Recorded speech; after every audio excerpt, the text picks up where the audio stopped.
Hey, Quicksters, welcome to Quick Take. I am one of your hosts, Susie, along with my co host and co host, James. That was a lot of coing there. Yes. I don't know where you're going with that. Yes. I too am here as a host and co-host. Yes. So thank you. And welcome to the show. That is the pain of being an extrovert when you realize you said something that it is a dead end. So just keep going, just keep Just keep talking, rolling. It's just fine. keep It's fine. talking. So All good. I have a client who I've been working with. He has been recently promoted.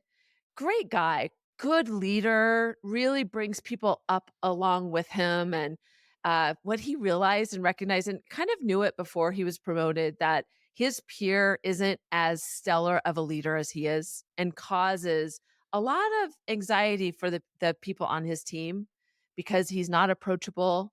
He's not very inclusive. He kind of is a boss versus coach. Like there's a lot of Hmm. things. And so my client was like, that's my boss's problem. And, I'm a shining light. And I said, when you get to VP and above, it becomes your problem. That's the way I look at it. Yeah. Like as an executive, you need to be looking out and seeing what impact you can have a lot to the side of you and not just assume it's the problem of the person above you. What do you think? No, I think that's a really great point. And I think, the title is a tough one here because, I know certain companies, there's 500 VPs and maybe there's Yeah. 200 managing directors, whatever. But look, if you're at the senior level of the organization and you are one of, maybe 10 people running the organization, yes, your responsibilities change.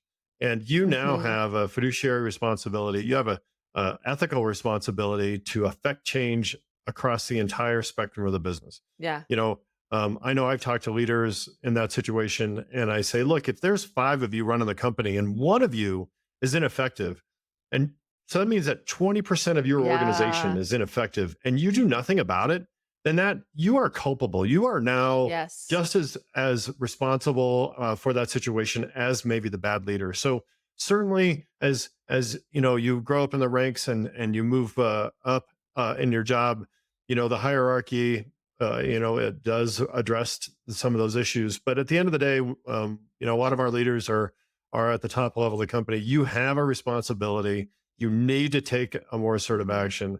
And I think today we can give you some advice, but you are equally responsible for the situation as your bosses. Yeah, you need to be looking out. You are responsible not just for the Hmm. business, Yeah. but the people that are running the business in that organization. So that's such a good way of looking at it. I love your percentage. I Yeah. think people don't think about the impact that they have, and when you boil it down to that kind of optics, it's like it's you. You are Yes. responsible. Yeah, you often hear, that's someone will take care of that. It will get resolved. Yes. No, you are the someone. You are the person who should be resolving that. And so often, when you are new to a role, new a person around the table, you have a really fun honeymoon period where you can talk about the sacred cows. You can point out the things effectively and intelligently and professionally, but you can ask questions. I don't understand why you don't communicate with your staff. I'm confused. You don't do skip levels, although we Yeah. say that that's part of our culture. I just help me understand. And I think that in that new role, you can take advantage of that to start addressing problems that nobody else perhaps could or would. I really like that a lot. I also think you can say to your peers, "Listen, we're at a senior level now. How can we support one another? What can I do to help you be a better leader? I'd love feedback. I'd love," and kind of setting up this expectation that you are leveling up and Hmm. leveling each other up so that Yeah. then when there is something, you can uncover it and help them because you're building the relationship, basically. You're building Yep. the trust in that relationship. Well, I think the key to being promoted or being at a very senior level is you realize that you're a team and the hierarchy really is less relevant. And Mhm. your boss, let's say your boss is the CEO and you're the head of technology, like a lot of my peers are. Well, you are now at a place where you can't do his job and he can't do your job, right? There's no Yeah. there's no season. You know, he's not the better technology person and you're the more junior. Like you've just broken up the work Yes. and it just happens to play out this way. So you can easily, much more easily have these conversations because you're all just peers trying to fight the same battle from different chairs. Yeah. And so, how you address this, and I'll jump into my first tip here is it's really having that shift in your mindset and Mhm. saying, look, this is my problem to address, and I want to take action. Yeah, and shifting that mindset, I think you have such a great opportunity to make a meaningful and thoughtful change because Hmm. it's Hmm. we evolve so slowly, but if you as you move think about how am I going to look at this differently? How am I going to Yeah, approach this differently? That's really what you're saying. absolutely. And I think the first piece of advice I like to give is obviously um, you're new in the role, or maybe you've just decided it's now time to make a change. The first place you should go, in my opinion, is you talk to that person's boss, your Mm. shared supervisor, because you want to have an honest conversation. And my experience has been is the handful of times I've seen this, and by handful I mean at least a dozen, so it's not like one or two. It happens a lot. That when you do have that conversation with that seasoned person, they know it. Mhm. They know it's a problem. And why aren't they dealing with it? Because it's not the most current fire Yep. on their plate, right? So often when you can come to the table and say, "Hey, A, am I seeing it right? And B, how can I help you address this situation?" Mhm. That's leadership. That Yep. is bringing something to the table, bringing a solution to the table, not a problem to the table. But it does give you an opportunity to both address the situation in a really productive way, but also show your your seasoned thinking and your willingness Yeah. to chip in and work together as a team. Yeah, and it also gives you some insight into your boss and how Mhm. they Mhm. approach different Mhm. things, but how can you help them? It's Right. not just to say, "Oh, they're not dealing with it." There might be some circumstances, maybe they haven't dealt with it for a really long time, maybe they haven't been successful. Maybe even Right. finding out what they've done in the past and help them see a Yeah. different angle in.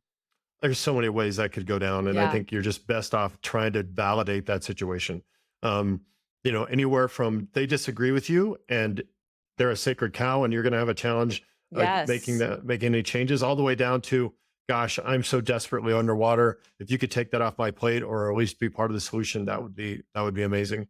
And anything in between, right? Yeah. And so I think that's always the first step is to get some cover, get some context, and manage your relationship with your boss just to get an understanding of what's going on. I think that's so right on. So what's the second one? The second one, I really think it's important that you have that conversation with that individual. Mhm. I find that when people do really stupid things, or from your point of view, they're doing something that's really stupid or weird, you probably don't know the whole story. And Mhm. so it could be that, that you hear on the street they're not doing skip levels. Okay, but then you find out after talking to them, they do one-on-ones with their entire staff. So be thoughtful, ask questions, and again, use that opportunity as a new person or having a new point of view, just to understand where they're coming from. Doesn't mean you might get a good answer. You may not get a good dialogue. You may get, if this person is just really toxic, you're going to get toxicity back. But I do think that allowing them the opportunity to have that discussion with you is a good way for you to make sure you have the full picture. Yeah, and if you are going in with you're inspecting this area that you already have Hmm. this idea that they're not very strong in, be careful that you also ask other questions. Like, what are your challenges? What are the Hmm. things that you're really struggling with? Like, do also get information around all of the way they look at the world and build Right. that Right. relationship while you're doing that. And then when you're done, like, really inspect that conversation and look at how can I then come up with a strategy. Yeah, I think that's all information is just power there. Yeah. And then I think the third one is you need to create alliances and a team approach. I think that it takes a village to address problems, and I think what you've done now is you've got information. You need to work with peers. You need to work with others. Can you mentor that person as a team? Can you help their staff maybe fulfill? Can you fulfill some of the things they're not getting? Again, if 20% of your organization is suffering, you can and need to step in and do what you can. And I think that if you look at, some of the great leaders of the past where, Steve Jobs did a great job of building collaborative solutions around the challenges that they had. The way he brought in Tim Cook, that was a Mhm. huge thing that Yeah. made a difference. And I know that you've seen Procter and Gamble do the same thing, where when they brought in different leadership, A.G. Lafley was wildly known for the work that he did building the strategies across all of the organizations, that's referenced in Playing to Win, that they wrote, that Lafley and Martin wrote. But I think just creating those alliances to get people to work together and all boats float to the top. I think it's the only way you can really address weak links in the chain. So, if I'm understanding your point, exactly, it's when you go in and talk to that peer, help them understand that you both have different strengths and how can I support you? How can I use my superpowers to help some of the leadership that he or this or she needs? Like, what Yep. can you do as a collective together so that you can Well, really leverage each other's skills, time, resources, all of those things? yeah, I think look, my bread and butter in a lot of this has always just been, do the fundamentals well, Yeah. right? And if you just do the basics, these are not, I'm not talking about, really crazy things. You don't need to run off and everybody, learn French, although I highly recommend it. If you can just do the fundamentals where you increase transparency, you increase trust through dialogue and engagement of your team, you can move mountains. And so if you can sit down with these weaker peers and say, look, we as a collective organization are going to step up our game in this area. How can I help you there? But our other peers, we are now changing the way that we do skip levels, and we're going to call them hop levels, and we're going to do this together. How can we Yeah. all together? And when you create that um, that that collective, you Yeah. create the group. You create that alliance with your peers to engage that in that way and bring that person along. It's a lot less punitive. It's a lot more collaborative. It's a we, not a you versus us. And I think that type of transparency and again doing the fundamentals can really really make a difference. Yeah, and I think of a good way of kind of entering in, it goes to that story and the power of story and being able to say, "This is something that's happened in my past that's worked really well." And then Yep. tell them, working together and really locking arms and moving together and illustrating that with a story could be a powerful way to get their buy-in. Yep. Yeah, and having others involved in that dialogue. I mean, we're not talking an Yeah, intervention, but if you and a couple other peers all agree that that's a problem, and yep, you guys can all partner with that individual in certain exactly. ways, it moves miles. These are challenging situations, and oftentimes these toxic individuals are highly defensive in their position and highly entrenched in their role. And so, it's going to take time. It takes effort.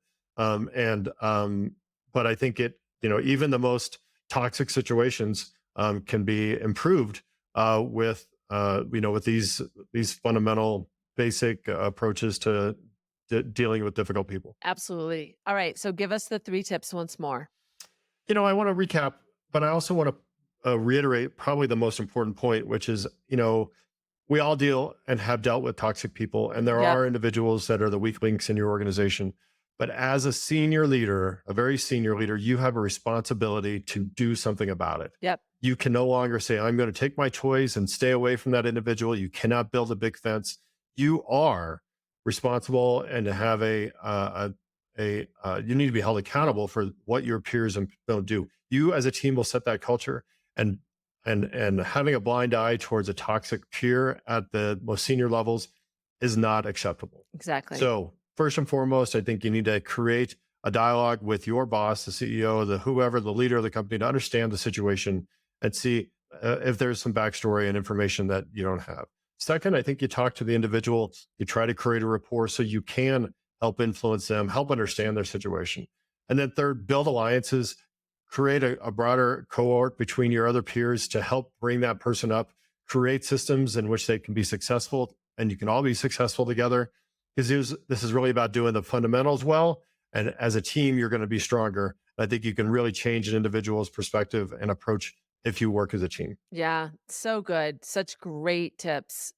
Good topic. Thanks. Yeah, good talk.